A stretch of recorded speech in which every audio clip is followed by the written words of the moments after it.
A trend is grabbing the attention of the United Nations. Islamic militant groups, particularly Boko Haram and ISIL, increasingly engaging in sexual violence. At the UN Security Council, nearly 70 nations push for stronger action to stop it, not just as a byproduct of conflict, but also as a tactic of terror. Our UN correspondent Liling reports. Hawa Sadiq fears for the life of her sister, Rose Daniel, who was among the more than 200 girls kidnapped by Boko Haram in Nigeria a year ago. Rose Daniel has not been heard from since, and with every day that passes, hope for her return grows dimmer.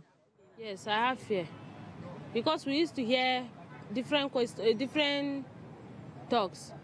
Some will say Boko Haram sells girls so that they will have money. Some will say Boko Haram used to eat human being flesh. The rumors have basis. Boko Haram is widely accused of acts of atrocities in a reign of terror that includes sexual violence and enslavement. Witnesses and survivors confirmed that many women and girls have been enslaved and subjected to sexual violence, forced labor, and compulsory conversion. But it isn't just Boko Haram. The UN says sexual violence is becoming the tool of choice by extremist groups waging terror in Mali, Libya, Yemen, and in Syria and Iraq at the hands of ISIL. This goes far beyond raping and pillaging in a time of conflict. As UN officials put it, sexual violence is being used as a tactic of terror, targeting minority groups and members of the lesbian, gay, bisexual, and transgender communities. That means it's being used to spread pure terror.